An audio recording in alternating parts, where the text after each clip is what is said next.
ఆధ్యాత్మిక వార్తావాహిని భక్తి విశేషాలకు స్వాగతం. తిరుమల శ్రీనివాసుడు ఉత్సవ ప్రియుడు, అలంకార ప్రియుడు అంటుంటారు. అలాగే ఆయన భక్తజన ప్రియుడు కూడా. అందుకే తిరుమల శ్రీ వెంకటేశ్వర స్వామి క్షేత్రం నిత్యం భక్తజన సంద్రంగా అలరారుతోంది. తిరుమల కొండకు భక్తులు నిత్యం పోటెత్తుతున్నారు. తిరుమలలో ఎక్కడ చూసినా జనసంద్రమే. వైకుంఠం క్యూ కాంప్లెక్స్ నిత్యం నిండిపోతోంది. 31 కంపార్ట్మెంట్లోనూ భక్తులే.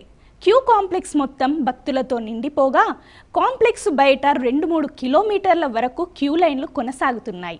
సాధారణంగా వేసవి తర్వాత తిరుమలలో రద్దీ కాస్త సాధారణ స్థాయికి చేరుతుంటుంది. కానీ ఈసారి పరిస్థితి అందుకు భిన్నంగా ఉంది. ప్రతిరోజు తిరుమల భక్తజన సంద్రమే అవుతోంది. తిరుమల తిరుపతి దేవస్థానం అధికారులు కూడా అప్రమత్తంగా ఉంటూ ఎప్పటికప్పుడు పరిస్థితిని సమీక్షిస్తూ చర్యలు తీసుకుంటున్నారు. దీంతో ప్రతిరోజు 70-75 వేల మందికి తగ్గకుండా శ్రీవారి దర్శనం దక్కుతోంది. గురువారం స్వామివారికి ప్రత్యేక సేవలున్నప్పటికీ దాదాపు 71 వేల మంది భక్తులకు శ్రీవారి దర్శనం దక్కింది. వైకుంఠం క్యూ కాంప్లెక్స్ మొత్తం భక్తులతో నిండిపోవడంతో టోకెన్లు లేని భక్తులకు శ్రీవారి సర్వదర్శనానికి దాదాపు 24 గంటల సమయం పడుతుందని టీటీడీ అధికారులు ప్రకటించారు. 300 రూపాయల టికెట్లున్న వారికి 6 గంటలు, సర్వదర్శనం టోకెన్లున్న భక్తులకు 8 గంటల సమయం పడుతుందని అధికారులు ప్రకటించారు. ఈ ఏడాది అధిక మాసం కారణంగా తిరుమలలో 2 బ్రహ్మోత్సవాలు నిర్వహిస్తున్నారు. ఈ నేపథ్యంలో ప్రణాళికలు రూపొందించి నిర్దేశిత సమయంలోపు అన్ని ఏర్పాట్లు పూర్తి చేయాలని టీటీడీ అదనపు ఈవో సిహెచ్ వెంకయ్య చౌదరి వివిధ విభాగాల అధిపతులను ఆదేశించారు. శ్రీవారి బ్రహ్మోత్సవాలపై తిరుమలలోని పద్మావతి అతిథి గృహంలో ఉన్న సుధర్మ సమావేశ మందిరంలో ఆయన Tirupati JEO doctor A Sharath, CVSO మురళీకృష్ణలతో కలిసి అధికారులతో సమీక్షా సమావేశం నిర్వహించారు. ఈ సందర్భంగా చేపట్టబోయే ఏర్పాట్లపై విభాగాల వారీగా సమీక్షించి పలు సూచనలు చేశారు. శ్రీవారి సాలకట్ల బ్రహ్మోత్సవాలకు సెప్టెంబర్ 14న అంకురార్పణ జరుగుతుంది. సెప్టెంబర్ 23వ తేదీన చక్రస్నానంతో బ్రహ్మోత్సవాలు ముగుస్తాయి. సెప్టెంబర్ 19వ తేదీన లక్షలాది మంది భక్తులు హాజరయ్యే గరుడ వాహన సేవకు పటిష్ట భద్రతా ఏర్పాట్లు చేయాలని, అందుకు అనుగుణంగా ముందస్తు ప్రణాళిక రూపొందించుకోవాలని సమావేశంలో నిర్ణయించారు. తిరుచానూరు శ్రీ పద్మావతి అమ్మవారి ఆలయంలో సహస్ర దీపాలంకరణ సేవ ఘనంగా జరిగింది. శుక్రవారాన్ని పురస్కరించుకొని అమ్మవారికి ప్రత్యేక పూజలు, అభిషేకాలు నిర్వహించారు. సాయంత్రం అమ్మవారికి 1000 దీపాలతో అలంకారం చేశారు. వేద పండితుల మంత్రోచ్చారణలు, మంగళ వాయిద్యాలు, అన్నమయ్య కీర్తనల నడుమ అమ్మవారు 1000 దీప కాంతులలో దర్శనమిచ్చింది. సహస్ర దీపాలంకరణ సేవ తర్వాత అమ్మవారిని మాడ వీధులలో ఊరేగించారు. తరువాత ఆలయ సముదాయంలోకి తీసుకెళ్లారు.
ఏకాదశి పర్వదినాన్ని పురస్కరించుకొని యాదాద్రి శ్రీ లక్ష్మీ నరసింహస్వామి సన్నిధిలో 1,00,000 పుష్పార్చన పూజలు వైభవంగా జరిగాయి. స్వామివారికి వివిధ రకాల పూలతో 1,00,000 పుష్పార్చన పూజలు నిర్వహించారు. పాంచరాత్రాగమ శాస్త్రం ప్రకారం 2 గంటల పాటు 1,00,000 పుష్పార్చన పూజా పర్వాలు కొనసాగాయి. ప్రతి ఏకాదశి పర్వదినాన యాదాద్రి క్షేత్రంలో స్వామిని 1,00,000 పుష్పాలతో అర్చించడం సంప్రదాయం. స్వామివారికి ప్రత్యేక సుదర్శన నారసింహ హోమం కూడా నిర్వహించారు.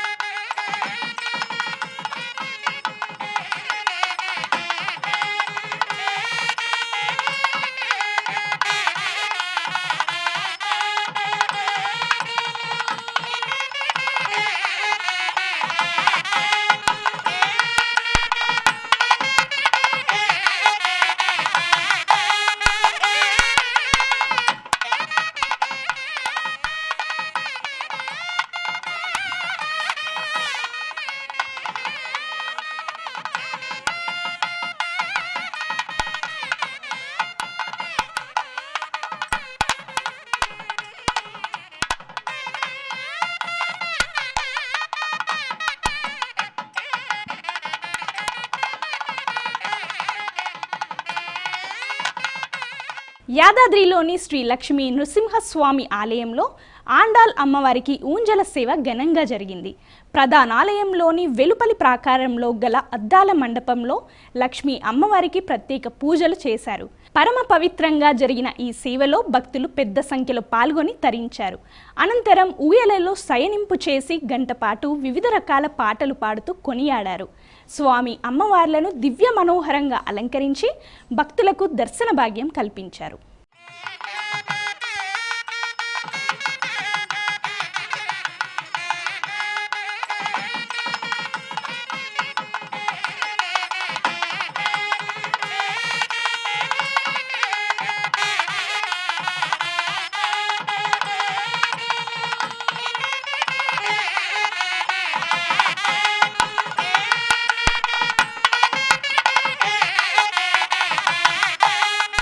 సింహాచలంలోని శ్రీ వరాహలక్ష్మీ నృసింహస్వామి దేవస్థానంలో తిరువీధి మహోత్సవం ఘనంగా జరిగింది. ఏకాదశి సందర్భంగా తొలుత స్వామి అమ్మవార్లకు ప్రత్యేక పూజలు నిర్వహించారు. శ్రీదేవి భూదేవి సమేత శ్రీ గోవిందరాజస్వామి వారిని సర్వాంగ సుందరంగా అలంకరించి ఆలయ కళ్యాణ మండపంలో వేదికపై అధిష్ఠింపజేశారు. వేదఘోష నాదస్వర మంగళ వాయిద్యాల నడుమ 1,00,000 తులసి పూజ నేత్రపర్వంగా నిర్వహించారు.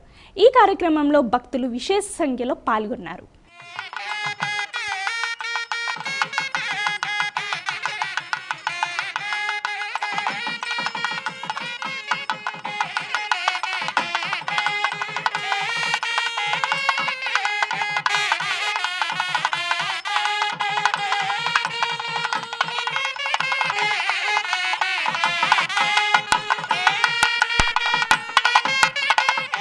అహోబిలం శ్రీ లక్ష్మీ నరసింహస్వామి ఆలయంలో ఏకాదశి సందర్భంగా ప్రత్యేక పూజలు నిర్వహించారు.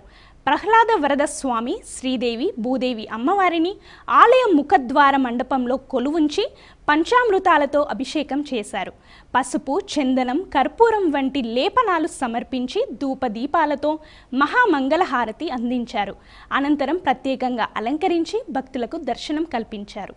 విశేష అలంకరణలో స్వామి అమ్మవారు పల్లకిపై కొలువు తీర్చి ఆలయ తిరువీధుల్లో ఊరేగించారు. ఆలయ ప్రధాన అర్చకుడు కీడాంబి వేణుగోపాలన్ ఆధ్వర్యంలో పూజలు జరిగాయి. శ్రీకాళహస్తీశ్వర ఆలయం సంయుక్తంగా ఆలయంలోని శ్రీ మేధా దక్షిణామూర్తి సన్నిధి వద్ద సామూహిక అక్షరాభ్యాస మహోత్సవం వైభవంగా జరిగింది.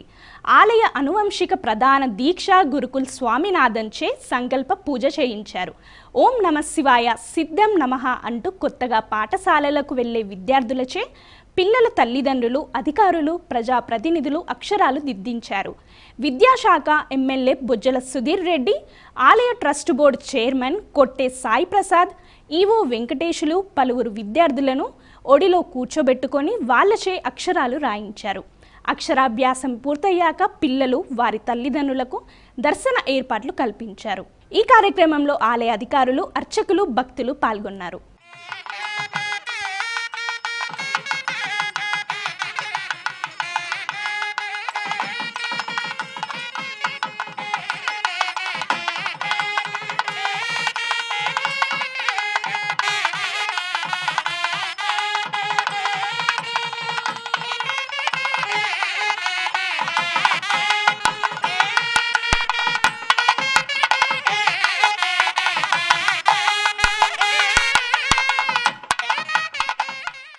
శ్రీకాళహస్తీశ్వర స్వామివారి దేవస్థానంలో శ్రీ ద్రౌపది సమేత ధర్మరాజ స్వామివారి వార్షిక బ్రహ్మోత్సవాల గోడ పత్రిక ఆవిష్కరణ జరిగింది.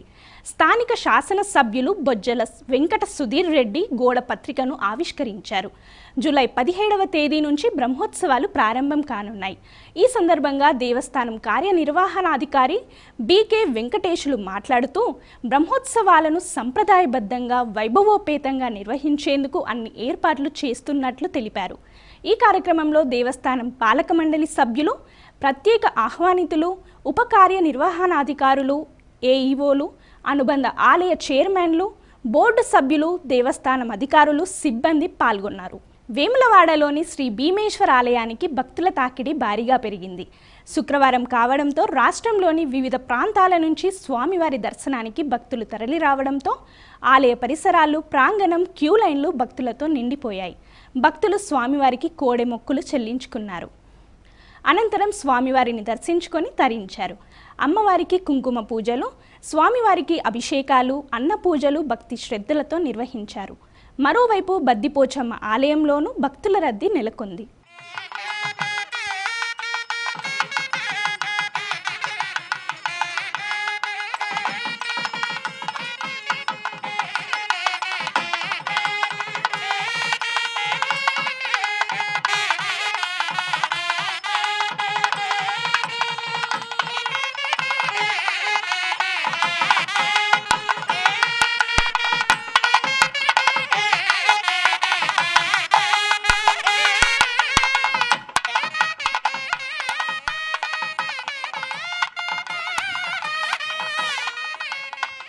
రాష్ట్రంలోని ప్రధాన ఆలయాల్లో విధులు నిర్వహిస్తున్న ఉద్యోగులకు దేవాదాయ శాఖ కమిషనర్ బదిలీ ఉత్తర్వులు జారీ చేసింది. స్వయం ప్రతిపత్తి కలిగిన దేవాలయంగా యాదగిరిగుట్ట దేవస్థానాన్ని మరింత బలోపేతం చేసే చర్యల్లో భాగంగా దేవాదాయ శాఖ ఈ నిర్ణయం తీసుకుంది. వేములవాడ, భద్రాచలం, కొమరవెల్లి, బాసర ఆలయాల్లో విధులు నిర్వహిస్తున్న మొత్తం 40 మంది యాదగిరిగుట్ట ఉద్యోగులను వారి మాతృ సంస్థకు బదిలీ చేస్తూ దేవాదాయ శాఖ కమిషనర్ ఉత్తర్వులను జారీ చేశారు. వీరిలో వేములవాడ శ్రీ రాజరాజేశ్వర స్వామి ఆలయం నుంచి 17 మంది ఉద్యోగులు ఉన్నారు. బదిలీ అయిన ఉద్యోగులు వెంటనే తమ మాతృ సంస్థలో విధుల్లో చేరాలని కమిషనర్ స్పష్టం చేశారు. దాదాపు 2 ఏళ్ల తర్వాత తమ మాతృ సంస్థకు తిరిగి వెళ్లే అవకాశం రావడంతో బదిలీ అయిన ఉద్యోగులు ఆనందం వ్యక్తం చేస్తున్నారు. ఆస్ట్రేలియా పర్యటనలో ఉన్న మోదీ మెల్బోర్న్ మీట్స్ మోదీ పేరుతో దాదాపు 30,000 మంది ప్రవాస భారతీయులు హాజరైన సమావేశంలో ప్రసంగించారు. మోదీ ప్రసంగిస్తున్నంత సేపు ఉత్సాహంతో మోదీ మోదీ అని హోరెత్తించారంతా.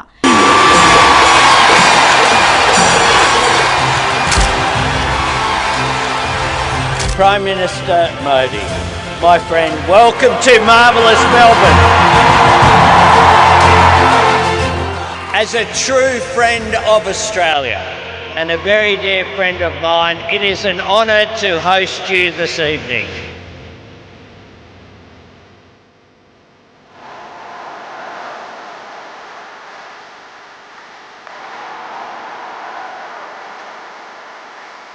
वणक्कम मेलबर्न,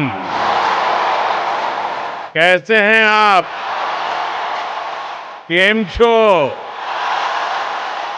ये शो हाउसफुल है, ब्लॉकबस्टर है। हम भारतीय ऐसे ही हैं जैसे दूध में चीनी मिल जाती उसे और मीठा कर देती, वैसे ही हम भारतीय दुनिया में अपने प्रेम का रंग घोलते रहते हैं। घर में दूध ऑस्ट्रेलिया वाला आता है, लेकिन चाय भारत वाली बनती है।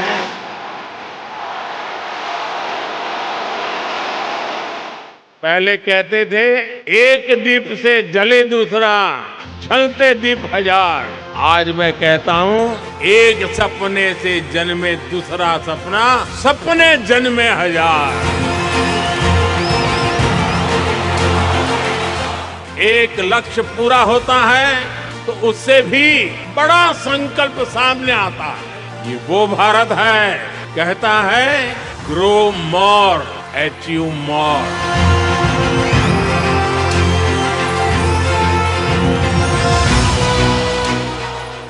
दुनिया की सबसे तेजी से बढ़ती इकोनॉमी है, लेकिन हम जल्द से जल्द दुनिया की टॉप 3 इकोनॉमी बनना चाहते हैं, क्योंकि हमारी प्रेरणा है ग्रो मोर,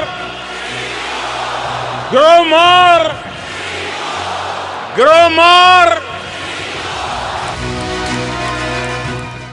ఈ సందర్భంగా ప్రధాని మోదీ మెల్బోర్న్ క్రికెట్ స్టేడియాన్ని సందర్శించి అక్కడ క్రికెట్ దిగ్గజం స్టీవ్ వాతో కలిసి cricket మ్యూజియాన్ని తిలకించారు.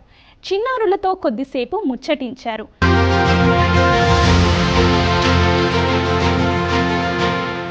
Wow. That's a long time ago. Hey, a nice memory. This is 20-year-old photo. It is, at least, yeah.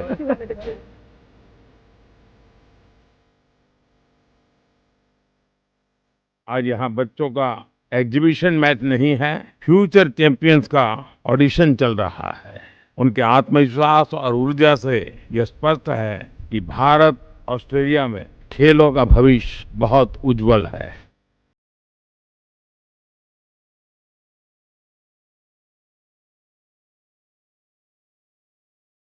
ప్రధాని నరేంద్ర మోదీ ఆస్ట్రేలియా పర్యటన సందర్భంగా విలువైన 3 పురాతన వస్తువులను భారత్కు తిరిగి అప్పగించింది ఆస్ట్రేలియా ప్రభుత్వం. వీటిలో 11, 12 శతాబ్దాలకు చెందిన నంది విగ్రహం, భద్రకాళితో కూడిన కాంస్య త్రిశూలం, స్కందుడి శిలా విగ్రహం కూడా ఉన్నాయి. అంతకుముందు ఆస్ట్రేలియాలో అడుగుపెట్టిన సందర్భంగా కూడా వివిధ సాంస్కృతిక కళా బృందాలు ప్రధాని మోదీకి ఘన స్వాగతం పలికాయి.